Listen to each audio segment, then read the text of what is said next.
پھر مجھے کربلا یاد آ گیا کہ یہی مہینہ تھا، 10 محرم تھی اور جمعہ کا دن تھا اور نماز کا وقت داخل ہوا، تو امام علی مقام نے اپنے لشکر کے سردار زہیر سے فرمایا ان سے کہو جنگ بند کریں یا تھوڑی دیر کے لیے رک جائیں، میں نماز پڑھ لوں، ہمیں نماز پڑھنے دیں۔ تو زہیر نے گھوڑا آگے بڑھا کر کہا شمر سے تھوڑی مہلت دو، ہم نماز پڑھ لیں، پھر تم نے جو مرضی کرنا ہے، نماز تو پڑھنے دو۔ شمر نے کہا ہم نماز نہیں پڑھنے دیں گے۔ ایک اور کوفی کھڑا تھا، اس کا نام حسین بن نمیر، انہوں نے کہا تمہاری نماز ہوتی ہی نہیں۔ انہوں نے کہا لعنت ہے تم پر، جس گھر کی طفیل نماز ملی ان کی نہیں ہوتی۔ پھر انہوں نے واپس آ کر عرض کی حضور وہ نماز پڑھنے کے لیے جنگ نہیں روکیں گے۔ کہا اچھا پھر ہم نماز تو نہیں چھوڑ سکتے۔ میرے رب کی قسم اگر حسین نماز نہ پڑھتے تو انہیں کوئی فرق نہ پڑتا، لیکن ایک فرق پڑتا کہ پھر پیغام ادھورا جاتا، میسج ادھورا جاتا، اور میسج یہ دینا تھا کہ زیر خنجر بھی یہ پیغام سنایا ہم نے کہ ہم نے تلوار کی دھاروں کے نیچے بھی سر جھکانا ہے، اور ہم نے تڑپتے جسموں کے ساتھ بھی سجدہ کرنا ہے، اور ہم نے زخمی جسموں کے ساتھ بھی اللہ کے سامنے رکوع کرنا ہے، اور ہم نے خون آلود جسموں کے ساتھ بھی رب کے سامنے کھڑے ہو کے آنے والی نسلوں کو پیغام دینا ہے کہ نماز وہ ہے جسے اس وقت میں بھی نہیں چھوڑا جا سکتا، تاکہ کوئی یہ کہہ نہ سکے میں کیسے پڑھتا، میری جاب تھی میں کیسے پڑھتا، میری آنکھ نہیں کھلتی میں کیسے پڑھتا، میری عادت نہیں۔ اللہ کی قسم یہ جنتی نہیں تھے، جنت کے سردار تھے، صرف جنتی نہیں تھے، جنت کے سردار تھے، صرف جنتی نہیں جنت کے سردار۔ اور یہ سرداری کب ملی؟ محنت کے بعد نہیں، پہلے ہی ابھی ماں کا دودھ نہیں چھوٹا تھا کہ میرے نبی نے فرمایا حسن حسین جنت کے نوجوانوں کے سردار ہیں، اور ایسا پیار تھا کہ دونوں کو عرب سردار بچہ اٹھانا اپنی ذلت سمجھتے تھے، بچے نہیں اٹھاتے تھے، سب کے سامنے پیار نہیں کرتے تھے، لیکن آپ حسن حسین کو یہاں اٹھاتے، پھر یہاں ہی نہیں اٹھاتے تھے، یہاں کندھوں پہ بٹھاتے، یہاں۔ اور ایک عرب بدو حیران ہو کے دیکھ لیں یا رسول اللہ یہ آپ کیا کر رہے ہیں؟ مثلا یہ کتنی عیب کی بات ہے کہ آپ جیسا سردار اور یہاں بچوں کو بٹھایا ہوا ہے۔ کہنے کا آپ ان سے بہت پیار کرتے ہیں؟ کہا ہاں میں ان سے بہت پیار کرتا ہوں، اور صرف میں نہیں کرتا، اللہ بھی ان سے پیار کرتا ہے۔ اور بتاؤں جو ان سے پیار کریں گے اللہ ان سے بھی پیار کرے گا، جو ان سے محبت کریں گے اللہ ان سے بھی محبت کرے گا، اللہ بھی ان سے محبت کرے۔ پھر ہم نے دعا مانگی یا اللہ جو ان سے پیار کرے تو ان سے پیار کر، جو ان سے بغض رکھے تو ان سے بغض رکھ۔ حضرت حسن سر سے لے کر کمر تک اللہ کے نبی کی 100% کاپی تھی، چہرہ یہ آدھا حصہ اوپر والا نبی کے مشابہ، یہاں سے نیچے پاؤں تک علی کے مشابہ، باپ کے مشابہ۔ حسین اس کا الٹ، سر سے لے کر کمر تک علی کے مشابہ، کمر سے لے کر پاؤں تک اللہ کے نبی کے مشابہ۔ اس مشابہت پر ہمارے نبی کہا کرتے تھے حسن میرا بیٹا ہے، حسین علی کا بیٹا ہے۔ ہائے ہائے کیا کیا لاڈ لڈائے اور کیا لوگوں نے کر دیا ان کے ساتھ۔ نماز جیسے عظیم عمل میں، نماز جیسے آپ رکوع میں ہوتے تو حسن آ کر نا پاؤں میں گھس جاتے تھے، یہاں سے نکلتے ادھر، یہاں سے نکلتے یوں۔ سجدے میں جاتے تو کمر پہ بیٹھ جاتے تھے، فرض نماز کا سجدہ۔ تو ایک دفعہ پہلی دفعہ جب یہ قصہ ہوا تو آپ نے سجدہ لمبا کر دیا، بچے کے اتارا نہیں، اٹھے نہیں، سجدہ لمبا کر دیا۔ پچھلے پریشان ہو گئے کہ اتنا لمبا سجدہ کہیں آپ فوت تو نہیں ہو گئے۔ تو جو پہلی صف میں تھے نا انہوں نے یوں کر کے دیکھا، چکر کی وہ دیکھا تو حسن کمر پہ چڑھے ہوئے، تو قریب ایک آدمی نے آگے ہاتھ بڑھا کے کھینچنا چاہا، تو آپ نے یہاں سے دیکھا ہاتھ آ رہا ہے، تو آپ نے اپنے ہاتھ سے یوں اشارہ، نماز میں یوں اشارہ کیا کہ میرے بچے کو نہ چھوڑو۔ جب حسن خود اترے پھر آپ سجدے سے اٹھو۔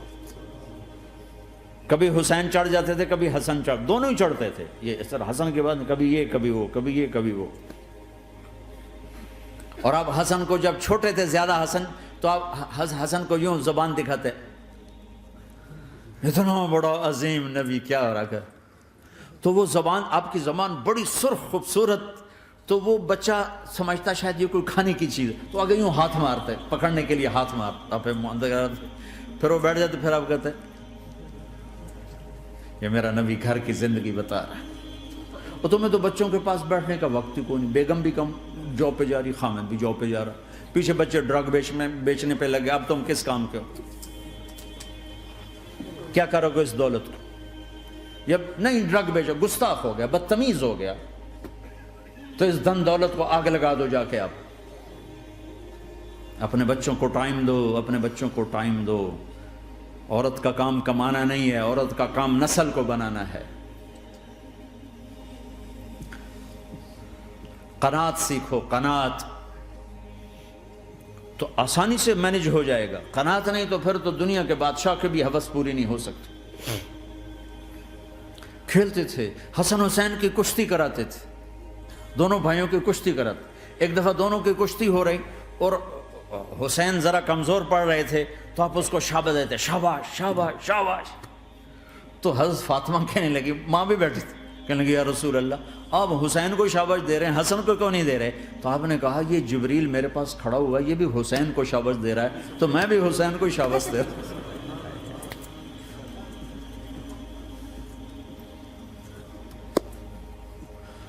ایسی ہستیاں، لیکن ایک سبق ہے، یہ ہونا چاہیے تھا تاکہ امت کو پتہ چلے کہ دین کتنی قیمتی چیز۔ وہ جی اللہ بڑا غفور الرحیم ہے، میں نہ ہمیں ڈرایا کرو۔ ہاں اللہ بڑا غفور الرحیم ہے، لیکن اس کا کوئی عدل بھی ہے۔ رات کا شراب پینے والا اور رات کو مصلی پہ رونے والا برابر ہو جائیں گے، تو پھر یزید حسین کو ایک ہی جگہ بٹھا دو، پھر کربلاؤں کے لیے رونا چھوڑ دو۔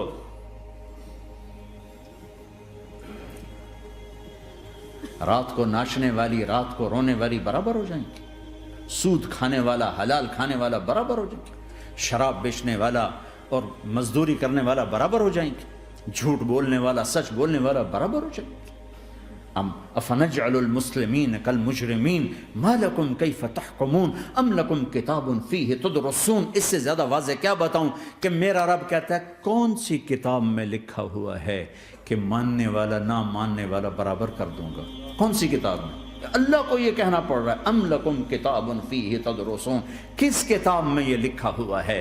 ام نجعل المتقین کالفجار، ایک بدماش اور ایک فرمانبردار کو برابر کر دوں؟ کہاں لکھا ہوا ہے؟ ایسی ہستیاں، جنگ سے پہلے اونگ آ گئی، آنکھ کھلی تو ہنسنے لگے۔ بہن نے پوچھا یہ تو ہنسنے کا موقع نہیں، کیوں ہنسے ہو؟ زینب کہا بہن اللہ کے نبی خواب میں آئے، فرما رہے ہیں بیٹا میں لینے آ چکا ہوں، تو اب نہ پڑھے نماز، اب کیا مسئلہ ہے؟ جنت کے لیے تو کرنا ہے سب، یہ جنت کے لیے تو کر رہے، اللہ کے لیے تو کر رہے کہ زر دادن و جان دادن نہ آئے از لذت دیدارش، خسرو چتواں گفتن سر دادن و جان دادن نہ دیدار خیارے۔ اس اللہ کے لیے تو سر کٹا رہے ہیں، تو وہ تو راضی ہو چکا ہے، نبی آ چکا ہے، آؤ بیٹا میں لینے آ چکا ہوں، تو اب نہ پڑھیں نماز؟ نہیں نہیں، برمنگم والوں کو کون بتائے گا کہ نماز کیسی چیز ہے؟ انہوں نے کہا جی وہ نہیں جنگ روک رہے، کہا پھر چلو نماز پڑھو، نماز تو نہیں چھوڑی جا سکتی۔ آدھوں کو روک دیا تم جنگ کرو، آدھوں سے کہا تم نماز پڑھو، آدھوں نے نماز پڑھی، آدھوں نے جنگ کی۔ پھر جنہوں نے نماز پڑھی انہوں نے کہا تم آگے بڑھ جاؤ، ان سے کہا تم جا کے پیچھے اللہ کے بارگاہ میں سجدہ کرو۔ 1400 سال کی تاریخ میں ایسے نمازی میری نظروں سے نہیں گزرے، اور ایسی نماز نہیں پڑھی گئی نبی کے زمانے کے بعد۔ آپ نے بھی صلاۃ خوف ایک پڑھی تھی، وہ نبی تو نبی ہوتا ہے، اور کیا ان کا حال تھا، خون و خون، اپنے خون سے وضو کیے یا کربلا کی مٹی سے تیمم کیے؟ جب سجدوں میں سر رکھ کے سبحان ربی الاعلی کہا ہوگا تو دھرتی میں کیا ہلچل مچی ہوگی۔ نماز نہ چھوڑا، نماز نہ چھوڑنا، کوئی عورت نہ کوئی مرد، نماز نہ چھوٹے۔